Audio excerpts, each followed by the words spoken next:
ಪ್ರಿಯರಾದವರೇ, ಯೇಸುವಿನ ನಾಮದಲ್ಲಿ ನಾನು ನಿಮ್ಮನ್ನು ಆಶೀರ್ವದಿಸುತ್ತೇನೆ. ನೀವು ಆಶೀರ್ವಾದವಾಗಿರಬೇಕು, ಅದುವೇ ದೇವರ ಇಷ್ಟ. ಇಂದು ಕೂಡ ಒಂದು ಸ್ಪೆಷಲ್ ಆದ ಆಶೀರ್ವಾದವನ್ನು ದೇವರು ಇಟ್ಟಿದ್ದಾರೆ. ನೀವೇನು ಮಾಡುತ್ತಾ ಇದ್ದೀರಿ? ಕೆಲಸ ಮಾಡುತ್ತೀರಾ? ಓದುತ್ತಾ ಇದ್ದೀರಾ? ಬಿಸ್ನೆಸ್ ಮಾಡುತ್ತೀರಾ? ವ್ಯವಸಾಯ ಮಾಡುತ್ತಾ ಇದ್ದೀರಾ? ಏನೋ ಒಂದನ್ನು ಮಾಡುತ್ತಾ ಇದ್ದೀರಲ್ಲ, ದೇವರು ಹೇಳುತ್ತಾರೆ ನಾನು ಅದನ್ನು ಆಶೀರ್ವದಿಸುವೆನೋ ಎಂಬುದಾಗಿ. ಆ ಆಶೀರ್ವಾದಕ್ಕೆ ಏನು ಮಾಡಬೇಕಂತೆ? ಕೀರ್ತನೆಗಳು 128 ಮೊದಲನೇ ವಾಕ್ಯದಲ್ಲಿ, ಯೆಹೋವನಲ್ಲಿ ಭಯಭಕ್ತಿ ಉಳ್ಳವನಾಗಿ ಆತನ ಮಾರ್ಗಗಳಲ್ಲಿ ನಡೆಯುವವನು ಧನ್ಯನು. ಧನ್ಯನು ಅಂದರೆ ಆಶೀರ್ವದಿಸಲ್ಪಟ್ಟವನು. ಹಾಗಾದರೆ ಕರ್ತನಲ್ಲಿ ಭಯಭಕ್ತಿಯಿಂದ ಆತನ ಮಾರ್ಗಗಳಲ್ಲಿ ನಡೆಯುವಾಗ ನೀವು ಆಶೀರ್ವದಿಸಲ್ಪಡುತ್ತೀರಿ. ನೀವು ಮಾಡುವಂಥ ಕಾರ್ಯ ಆಶೀರ್ವಾದವಾಗಿರಲಿದೆ. ಇಂದು ನೀವು ಮಾಡುವಂಥ ಕಾರ್ಯಗಳಲ್ಲಿ ನೀವು ಆಶೀರ್ವಾದಗಳನ್ನು ಕಾಣುವಿರಿ. ನೀವು ಭಯಪಡುವ ಹಾಗೆ ಅಲ್ಲ, ಅದನ್ನು ಆಶೀರ್ವಾದವಾಗಿ ದೇವರು ಬದಲಾಯಿಸುವರು. ಸರಿ, 2 ಕಾರ್ಯಗಳನ್ನು ದೇವರು ಹೇಳುತ್ತಾರೆ. ಮೊದಲನೆಯದಾಗಿ ಕರ್ತನ ಕುರಿತ ಅಂತ ಭಯ ಇರಬೇಕು. ಎರಡನೆಯದಾಗಿ ಆತನ ಮಾರ್ಗಗಳಲ್ಲಿ ನಡೆಯಬೇಕು. ಇಂದು ಜನರಿಗೆ ದೇವರ ಮೇಲೆ ಭಕ್ತಿ ಇದೆ. ಬಹಳ ಭಕ್ತಿಯಿಂದ ದೇವರನ್ನು ಹುಡುಕುತ್ತಾರೆ. ಕಾಲಿನಲ್ಲಿ ಚಪ್ಪಲಿ ಕೂಡ ಇಲ್ಲದೆ 100 ಮೈಲಿಗಳು ನಡೆಯುತ್ತಾರೆ. ಆ ಭಕ್ತಿಯನ್ನು ನೋಡಿ ನಾನು ಆಶ್ಚರ್ಯ ಪಟ್ಟಿದ್ದೇನೆ. ಹಗಲು ರಾತ್ರಿ ನಡೆಯುತ್ತಾರೆ. ತಮ್ಮನ್ನೇ ಗಾಯಗೊಳಿಸಿಕೊಂಡು ದೇವರನ್ನು ಹುಡುಕುತ್ತಾರೆ. ಅವರಿಗೆ ದೇವರ ಮೇಲೆ ಭಕ್ತಿ ಇದೆ, ದೇವರ ಭಕ್ತಿ.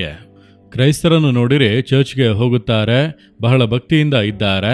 ಎಲ್ಲ ಧರ್ಮಗಳಲ್ಲಿ ಕೂಡ ಭಕ್ತಿ ಇದೆ, ದೇವರ ಮೇಲೆ ಒಂದು ಭಕ್ತಿ. ಆದರೆ ದೇವರು ಏನನ್ನು ಎದುರು ನೋಡುತ್ತಾರೆ ಅಂದರೆ ಬರೀ ಭಕ್ತಿ ಸಾಲದು, ದೇವರ ಮೇಲೆ ಭಯ ಇರಬೇಕು. ದೇವರ ಭಯ ಎಂದು ಹೇಳುತ್ತಾರಲ್ಲ, ಇದು ಇಲ್ಲ. ಅನೇಕ ಜನರಲ್ಲಿ ಇಂದು ಭಕ್ತಿ ಮಾತ್ರ ಇದೆ, ದೇವರ ಭಯ ಇಲ್ಲ. ಅದು ಇಲ್ಲದೆ ಇರುವುದರಿಂದ ಏನು ನಡೆಯುತ್ತಾ ಇದೆ ಅಂದರೆ, ಭಕ್ತಿಯಿಂದ ಇರುತ್ತಾನೆ, ಕುಡಿಯುತ್ತಾನೆ. ಭಕ್ತಿಯಿಂದ ಇದ್ದಾನೆ, ಲಂಚ ತೆಗೆದುಕೊಳ್ಳುತ್ತಾನೆ. ಭಕ್ತಿಯಿಂದ ಇದ್ದಾನೆ, ಜನರಿಂದ ಸುಲುಕೊಳ್ಳುತ್ತಾನೆ. ಭಕ್ತಿಯಿಂದ ಇದ್ದಾನೆ, ಕಲಬೆರಕೆ ಮಾಡಿ ವ್ಯಾಪಾರ ಮಾಡುತ್ತಾನೆ. ಭಕ್ತಿಯಿಂದ ಇದ್ದಾನೆ, ಬಿಸ್ನೆಸ್ನಲ್ಲಿ ಮೋಸ ಮಾಡುತ್ತಾನೆ. ಭಕ್ತಿಯಿಂದ ಇದ್ದಾನೆ, ಕೆಲಸದಲ್ಲಿ ನಂಬಿಗಸ್ತನಾಗಿಲ್ಲ.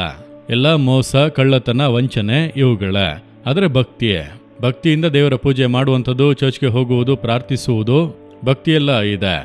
ದೇವರು ಹೇಳುತ್ತಾರೆ ಬರೀ ಭಕ್ತಿಯಿಂದ ಯಾವುದೇ ಪ್ರಯೋಜನ ಇಲ್ಲ ಮಗನೇ, ಮಗಳೇ. ದೇವರ ಭಯ, ಕರ್ತನ ಕುರಿತ ಅಂತ ಭಯ ಇರಬೇಕು.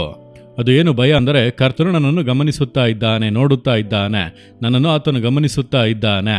ಹಾಗಾಗಿ ನಾನು ಈ ತಪ್ಪನ್ನು ಮಾಡಬಾರದು, ಈ ಪಾಪಗಳನ್ನು ಮಾಡಬಾರದು, ಸುಳ್ಳು ಹೇಳಬಾರದು, ವಂಚಿಸಬಾರದು, ಯಾರಿಗೂ ಮೋಸ ಮಾಡಬಾರದು. ದೇವರು ನನ್ನನ್ನು ಗಮನಿಸುತ್ತಾ ಇದ್ದಾರೆಂಬಂತ ಕರ್ತನ ಕುರಿತ ಅಂತ ಭಯ ನಮ್ಮ ಹೃದಯದಲ್ಲಿ ಇರಬೇಕು. ಅದು ಇದೆಯಾ? ಅದು ಇಲ್ಲದೆ ಇರುವುದರಿಂದ ತಾನೇ ಸೆಲ್ಫೋನ್ನಲ್ಲಿ ಸುಮ್ಮನೆ ಏನೇನೋ ನೋಡುತ್ತಾ ಇರುವುದು, ಏನೇನೋ ಮಾತನಾಡುವುದು. ನಾವು ಮಾಡುವುದೆಲ್ಲ ನಮಗೆ ಕರೆಕ್ಟಾಗಿ ಅನಿಸುತ್ತದೆ. ಯಾರಾದರೂ ತಡೆಯೋದಕ್ಕೆ ಬಂದರೆ ಕೋಪ ಬರುತ್ತದೆ. ಯಾಕಂದರೆ ಕರ್ತನ ಕುರಿತ ಅಂತ ಭಯ ಇಲ್ಲ. ಚರ್ಚ್ಗೆ ಹೋಗುತ್ತೇನಲ್ಲ, ಪ್ರಾರ್ಥನೆ ಮಾಡುತ್ತೇನಲ್ಲ, ಆ ರೀತಿ ಹೇಳಿಕೊಳ್ಳುತ್ತಾ ಇದ್ದೇವೆ. ಅದು ಸಾಲದು. ಕರ್ತನ ಕುರಿತ ಅಂತ ಭಯ ಇರಬೇಕು. ಅಷ್ಟೇ ಅಲ್ಲ, ಆತನ ಮಾರ್ಗಗಳಲ್ಲಿ ನಡೆಯಬೇಕಂತೆ. ನಾವು ನಡೆಯುವಂಥದ್ದು ಕರ್ತನ ಮಾರ್ಗವ. ಅದನ್ನು ಹೇಗೆ ಕಂಡುಹಿಡಿಯುವುದು? ಇದುವೇ ಸತ್ಯ ವೇದ. ಇದರಲ್ಲಿ ಇದೆ ಕರ್ತನು ಎಂಥವನೋ, ಆತನು ಪರಿಶುದ್ಧವಾದವನೋ, ಆತನು ನಂಬಿಗಸ್ತನೋ, ನೀತಿ ಉಳ್ಳವನೋ. ಆತನ ಕುರಿತಾಗಿ ಅನೇಕ ಕಾರ್ಯಗಳು ಬರೆಯಲ್ಪಟ್ಟಿದೆ ಅಲ್ಲ. ಆತನು ಹೇಗೆ ನೀತಿಯಿಂದ ಕಾರ್ಯ ಮಾಡುವವನೋ, ಕ್ಷಮಿಸುವವನೋ, ಕನಿಕರ ಉಳ್ಳವನೋ, ಪ್ರೀತಿ ಉಳ್ಳವನೋ, ತಾಳ್ಮೆ ಉಳ್ಳವನೋ, ಶಾಂತಗುಣ ಉಳ್ಳವನೋ. ಆತನ ಕುರಿತು ಅನೇಕ ವಿಷಯಗಳು ಇದೆ ಅಲ್ಲ. ಆತನು ನಡೆದಂತೆ ನಾವು ಆತನ ಮಾರ್ಗಗಳಲ್ಲಿ ನಡೆಯುವುದು. ಆ ರೀತಿ ನಡೆಯುವುದಕ್ಕೆ ನಿಮ್ಮನ್ನು ಅರ್ಪಿಸಿಕೊಂಡರೆ ನೀವು ಆಶೀರ್ವದಿಸಲ್ಪಟ್ಟವರಾಗಿರುತ್ತೀರಿ. ಹಾಗಾದರೆ ಹೇಳಿರಿ, ದೇವರೇ, ಇಂದಿನಿಂದ ದೇವರ ಕುರಿತ ಅಂತ ಭಯ ನನ್ನೊಳಗೆ ಯಾವಾಗಲೂ ಇರಬೇಕು. ನಿಮ್ಮ ಮಾರ್ಗಗಳಲ್ಲಿ ನಾನು ನಡೆಯಬೇಕು. ಹೆಸರಿಗೆ ಕ್ರೈಸ್ತನಾಗಿರಬಾರದು.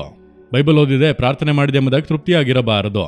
ಪ್ರತಿಯೊಂದು ಕಾರ್ಯಗಳಲ್ಲೂ ನಿಮ್ಮ ಮಾರ್ಗದಲ್ಲಿ ನಾನು ನಡೆಯಬೇಕು. ನನ್ನನ್ನು ಒಪ್ಪಿಸಿಕೊಡುತ್ತೇನೆಂದು ಹೇಳುವಿರಾ? ಆಗ ನೋಡಿರಿ, ನಿಮ್ಮ ಕಾರ್ಯಗಳಲ್ಲಿ ಹಿಂದೆ ಒಂದು ಅದ್ಭುತ ನಡೆಯುತ್ತದೆ. ಹಿಂದೆ ನೀವು ಮಾಡುವಂಥ ಕಾರ್ಯಗಳು ಸಫಲವಾಗುತ್ತವೆ. ಹಿಂದೆ ನಿಮಗೆ ಮಾರ್ಗಗಳು ತೆರೆಯಲ್ಪಡುತ್ತವೆ, ಅದ್ಭುತಗಳನ್ನು ಕಾಣುವಿರಿ. ಹಾಗೆ ಹೃದಯದಲ್ಲಿ ಕೈ ಇಟ್ಟುಕೊಂಡು ಹೇಳಿರಿ, ದೇವರೇ, ನಿಮ್ಮ ಕುರಿತ ಅಂತ ಭಯ ನನಗೆ ಬೇಕು. ನಿಮ್ಮ ಮಾರ್ಗಗಳಲ್ಲಿ ನಾನು ನಡೆಯಬೇಕು. ಅದಕ್ಕಾಗಿ ನನ್ನನ್ನು ಒಪ್ಪಿಸಿ ಕೊಡುತ್ತೇನೆ. ಯೇಸುವಿನ ನಾಮದಲ್ಲಿ ಆಮೇನ್, ಆಮೇನ್. ಜೀಸಸ್ ರಿದೀಮ್ ಕನ್ನಡ ಯೂಟ್ಯೂಬ್ ಚಾನಲ್ ಅನ್ನು ಸಬ್ಸ್ಕ್ರೈಬ್ ಮಾಡಿ. ಸಬ್ಸ್ಕ್ರೈಬ್ ಬಟನ್ ಕ್ಲಿಕ್ ಮಾಡಿ ಮತ್ತು ಬೆಲ್ ಬಟನ್ ಒತ್ತಿ. ಅನುದಿನ ಕಾರ್ಯಕ್ರಮದ ಮಾಹಿತಿ ಪಡೆಯಿರಿ.